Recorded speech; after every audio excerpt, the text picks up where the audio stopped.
ओम श्री वेद पुरुषाय नमः। नमस्कार। क्लास नंबर 491 श्रीमद् भगवत गीता जी शंकराचार्य जी के भाष्य के अनुसार आरंभ किया जाता है। ओम श्री सीता रामचंद्राभ्याम नमः। नमो गुरुभ्यः। ओम अथ काल देवताः श्री विक्रमी संवत् वैशाख शुक्ल पक्षः एकादशी गुरुवारः उत्तरा फाल्गुनी नक्षत्रम् उत्तरायणं वसंत ऋतुः। ओम तत्सत् श्री शंकराचार्याय गुरवे नमः। न हि ज्ञानेन सदृशं पवित्रम् इह विद्यते तत्स्वयं योगसंसिद्धः कालेनात्मनि विन्दति। अध्याय नंबर 4 और श्लोक नंबर 38। पुस्तक है Shrimad Bhagwat Gita ji, Gita press Gorakhpur, book number 10, Shankaracharya ji के भाष्य वाली भगवत गीता जी।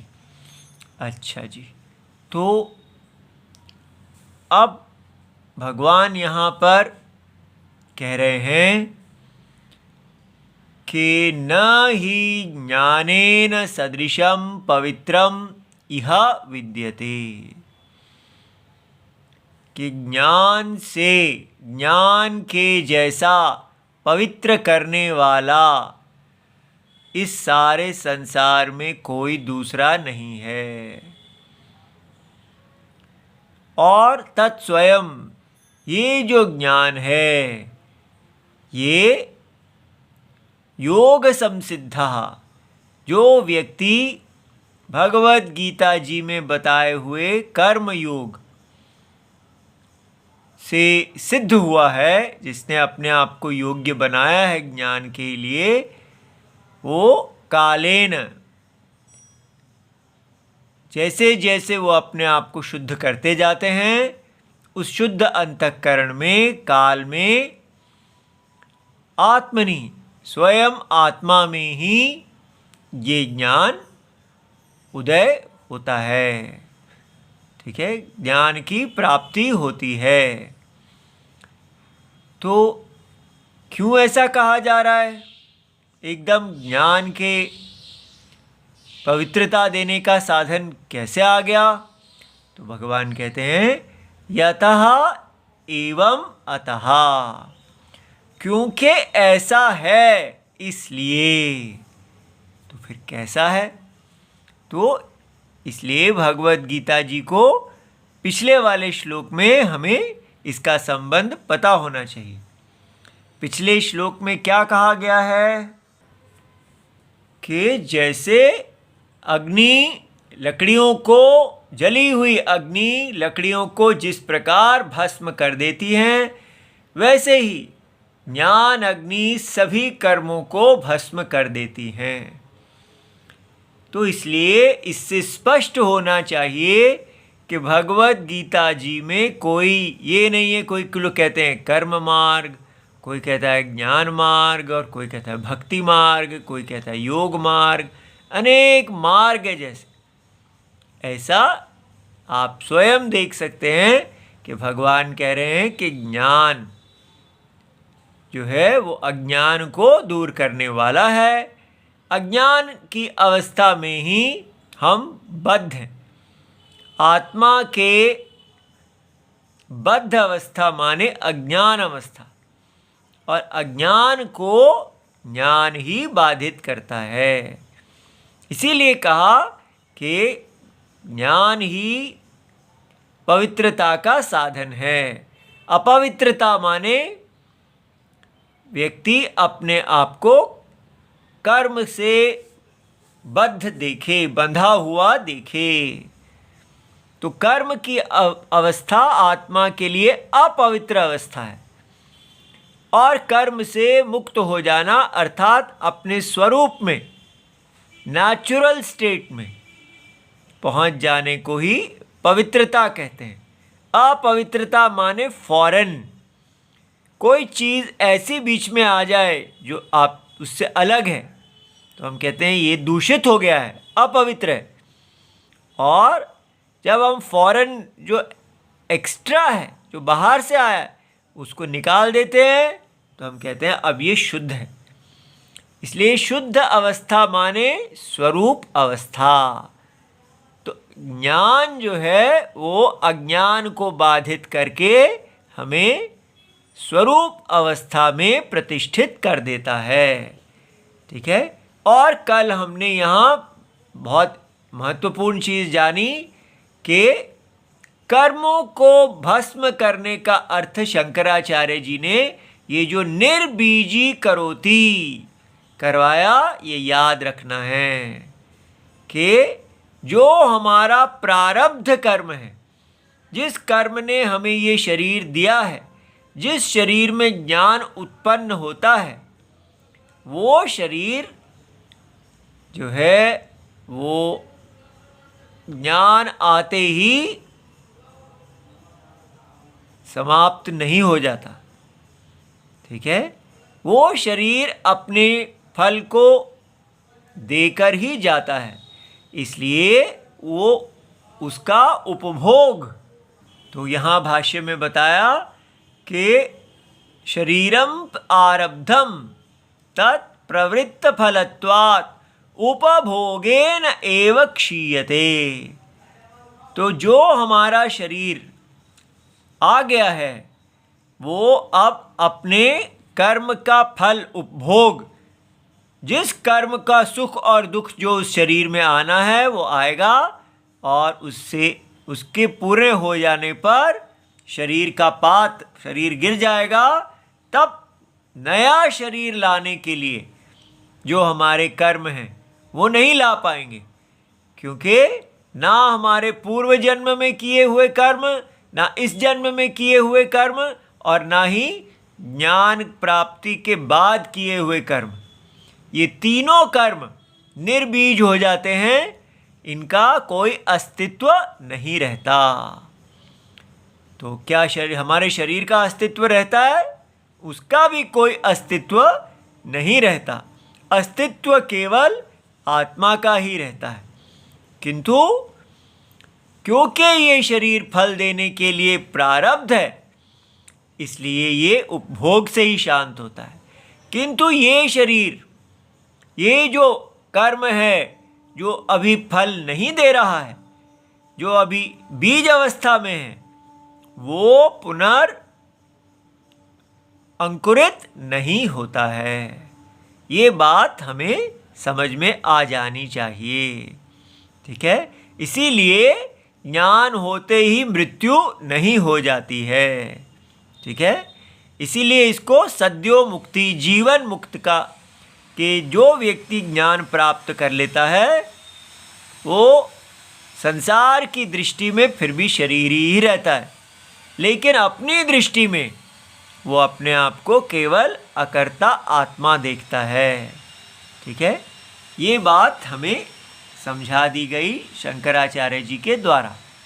अब इसकी पृष्ठभूमि में ये श्लोक है जो कह रहे हैं क्योंकि ज्ञान इस प्रकार सारे कर्म को निर्बीज कर देते हैं, हमें आत्मा को कर्म से मुक्त कर देते हैं, इसलिए हम ज्ञान को ही आत्मा को पवित्र करने का साधन मानते हैं। ठीक है। तो ये बात समझ में आ गई कि ऐसा नहीं कहना कि हमें ज्ञान की आवश्यकता नहीं है, हम तो भक्ति से ही मोक्ष को प्राप्त कर लेंगे। वो कौन सी भक्ति है जो ज्ञान की अपेक्षा नहीं रखती? जो व्यक्ति अज्ञानी है, उसको आत्मा को विषय में अज्ञान है, वो अपने आप को शरीर समझता है, तो वो क्या करेगा? उसको ज्ञान के बिना कभी वो उसको मुक्ति मिल सकती है? ठीक है। अज्ञान जो है, विपरीत ज्ञान जो है, मिस्टेक जो है, वो राइट नॉलेज, सम्यक ज्ञान के अतिरिक्त और किसी भी चीज़ से बाधित नहीं होगी। अगर हम भगवान को खूब खिलाएंगे, पिलाएंगे, प्यार करेंगे, तो हम कहेंगे ये हमारी भक्ति है। तो भगवान क्या करेंगे? भगवान कहेंगे आप मेरे से ज्ञान लीजिए। अर्जुन को वो ज्ञान ही तो दे रहे थे, ये तो नहीं कर रहे थे कि चलो ठीक है अब मैं जादू कर देता हूँ, ठीक है, मैं तुम्हारा अज्ञान जादू से ही दूर कर देता हूँ।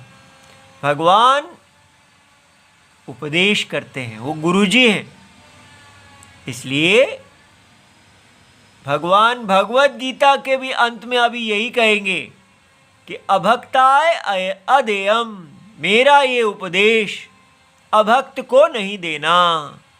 तो जो व्यक्ति भगवान का भक्त है, और भगवान का भक्त ये भी नहीं कि लड्डू आदि खिलाने वाला, भगवान का भक्त माने जैसे गोपियाँ थीं, भगवान से आज्ञा पालन करने वाली, अपने गृहस्थ आश्रम में अपने पति बच्चों घर सारे परिवार की जो स्त्री धर्म है उसको पालन करने वाली।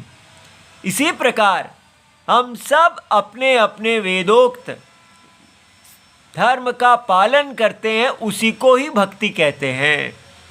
वही यहाँ कहा जा रहा है योग संसिद्धा, उस भक्ति से किए हुए कर्म के द्वारा हमें योग्यता प्राप्त होती है और हम धीरे धीरे कालेन आत्मा भगवान में ही तत्व को जान लेते हैं, ठीक है, आत्मा में ही भगवान को प्राप्त कर लेते हैं। इसलिए ज्ञान से बचने की कोई कोशिश ना की जाए। मुझे तो भक्ति अच्छी लगती है, ज्ञान अच्छा नहीं लगता, ऐसी बातें ना की जाएं। राम जी को क्या अच्छा लगता है, ठीक है, प्रॉब्लम क्या है? अज्ञान प्रॉब्लम है, तो फिर ना अच्छा लगने का क्या मतलब है, ठीक है। इसलिए जो दोष है उसके अनुकूल अनुसार ही औषधि होगी, ठीक है। अच्छा जी, तो न ही ज्ञानेन सदृशम तुल्यम पवित्रम पावनम। तो सदृशम का मतलब भगवान यहाँ ने स्पष्ट किया, तुल्यम, जैसे ज्ञान पवित्र करते हैं और कोई चीज़ शुद्धिकरम इह विद्यते, तो इसका मतलब कोई और चीज़ भी पवित्र करती है। देखो इसका मतलब तो यही लग रहा है कि ज्ञान सबसे अच्छा मेथड है, और भी मेथड होंगे, तभी तो कहा ज्ञान सबसे अच्छा है, नहीं तो कहना चाहिए था केवल ज्ञान ही पवित्र करता है, ठीक है। तो इसका अर्थ ये है, देखिए आगे भगवान कह रहे हैं कि कर्म जो है, कर्म योग, वो योग्यता देता है, योग्यता प्राप्त करना भी पवित्रता है। जब हमारा अंतःकरण शुद्ध हो जाता है, उसमें बहिर्प्रीति कम हो जाती है और अंतर्प्रीति बढ़ जाती है। जो हमारा मन सदा बहिर्भोगों के लिए व्याकुल रहता है, रेस्टलेस रहता है, वो कम हो जाता है, ठीक है, तो हमारा मन निर्मल होता है, तो ये पवित्रता है। लेकिन ये पवित्रता कर्मयोग से आ रही है, ये पवित्रता हमको ज्ञान के लिए योग्य बनाती है। और फाइनल जो बीज को, इस संसार के बीज को नष्ट करने का काम ज्ञानम करते हैं, ठीक है। इसलिए कर्म भी साधनम है पवित्रता का और ज्ञान भी साधनम है।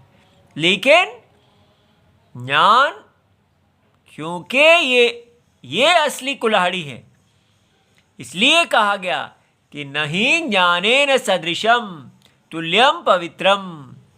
पवित्रम माने पावनम, पवित्र करने वाला, शुद्धिकरम इह विद्यते।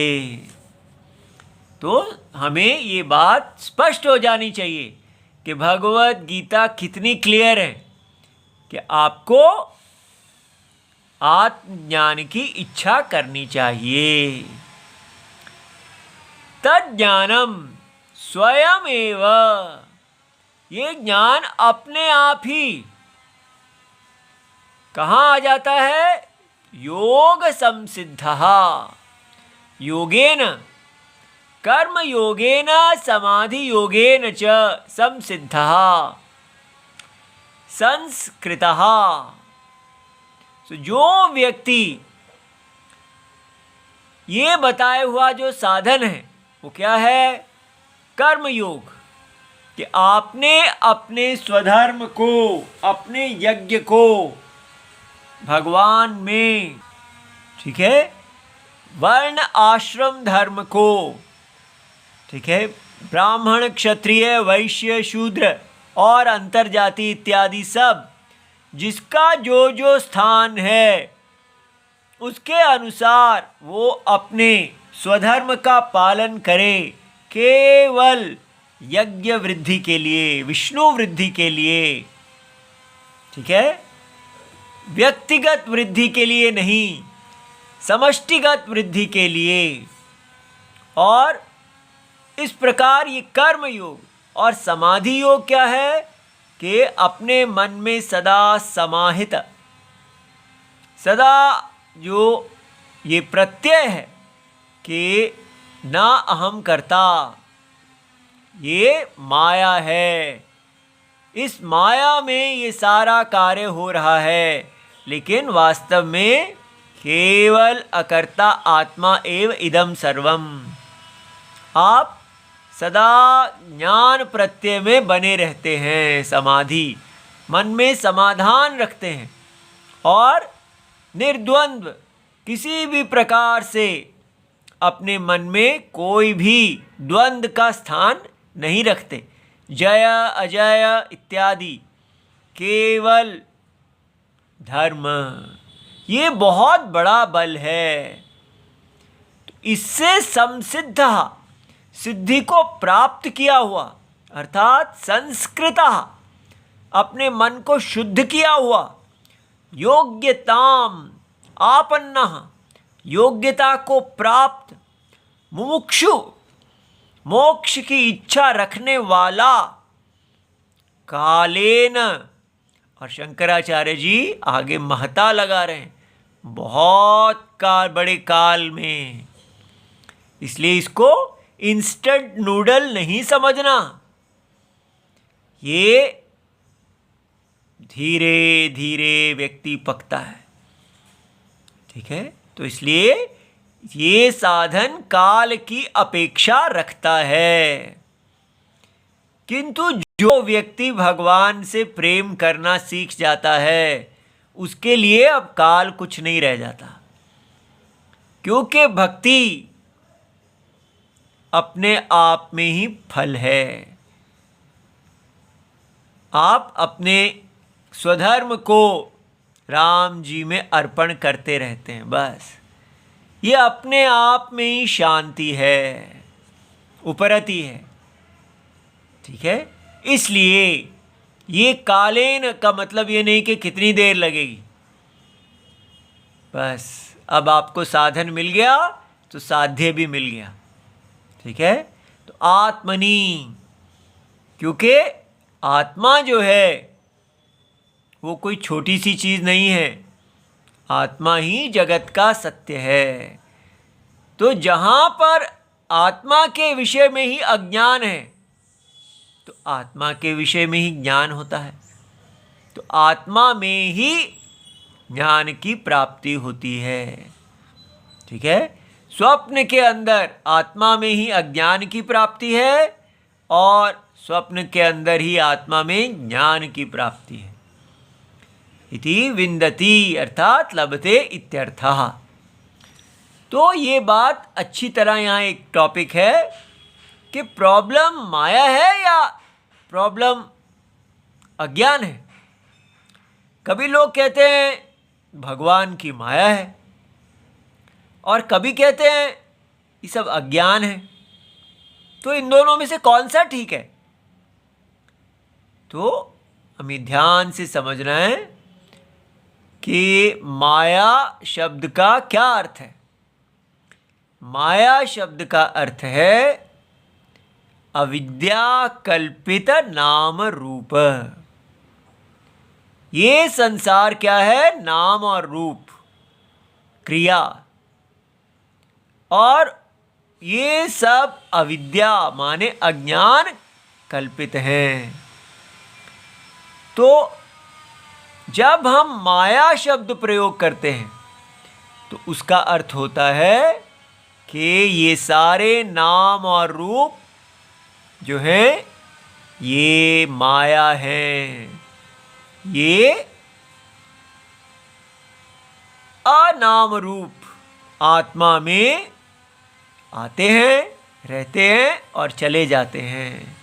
अनाम रूप आत्मा इनको धारण करती है और फिर छोड़ देती है। ये नाम और रूप जो हैं ये माया होने से मायावी के अधीन हैं।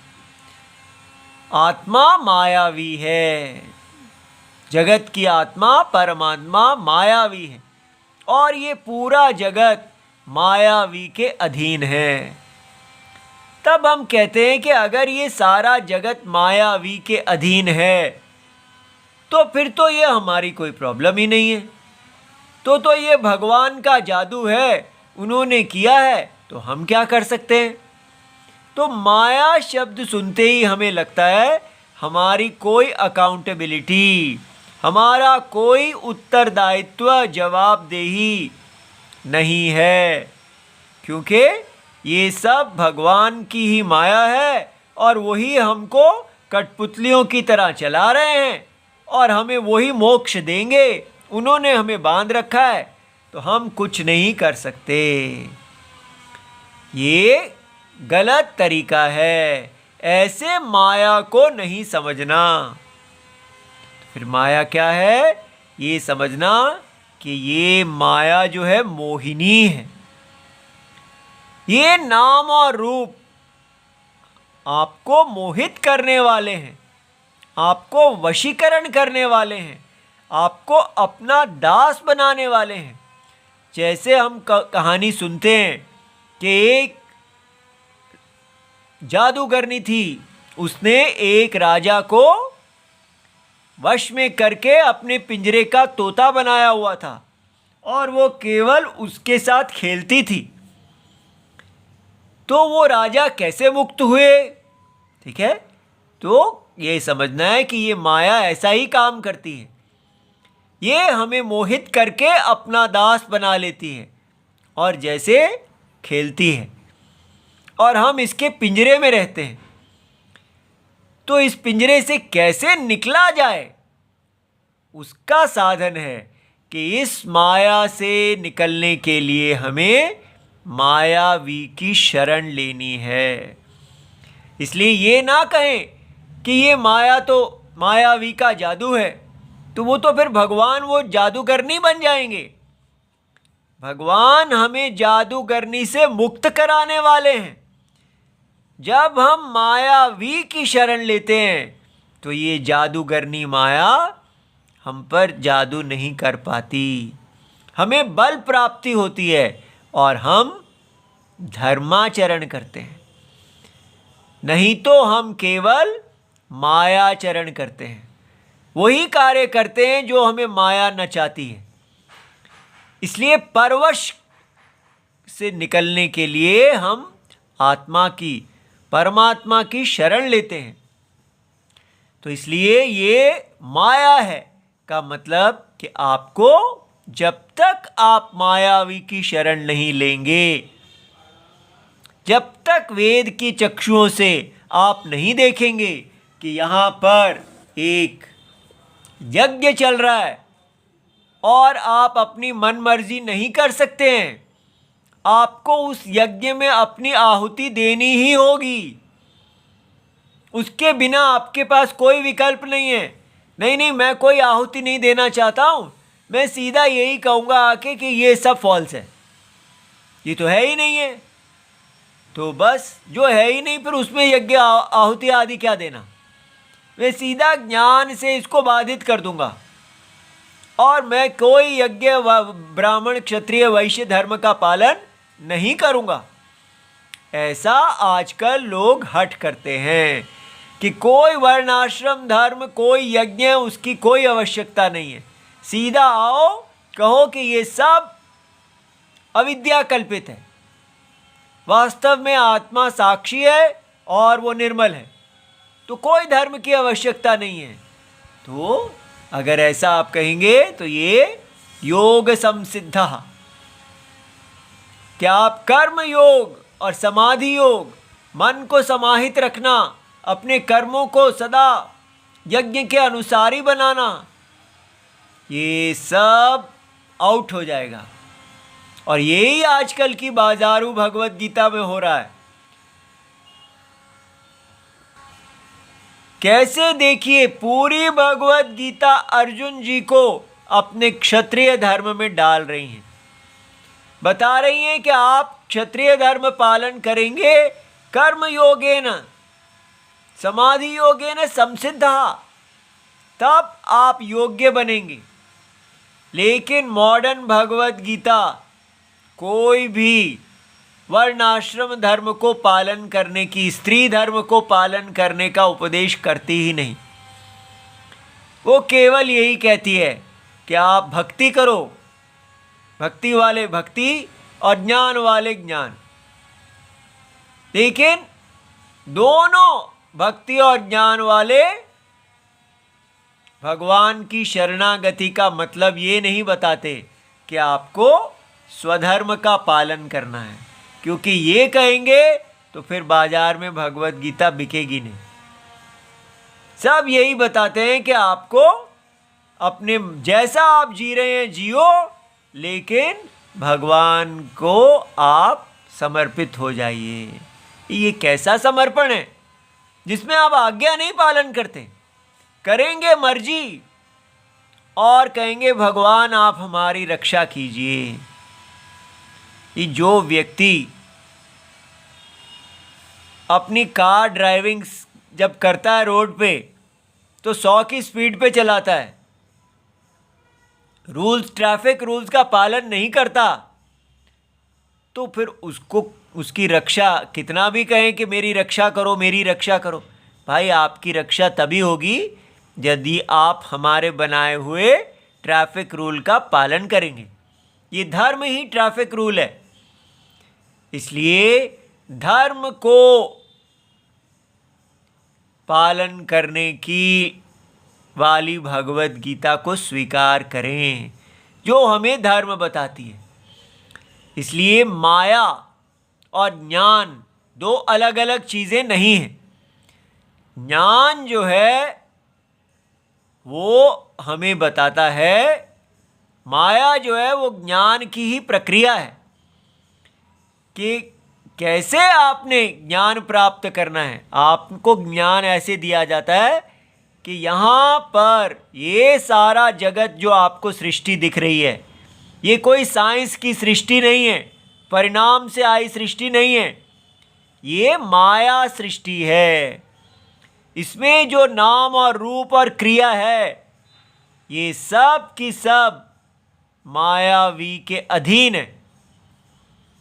तो मायावी के अधीन है का मतलब क्या है कि सत्यम अज्ञान दृष्टि से जगत कारणम दिख रहे हैं।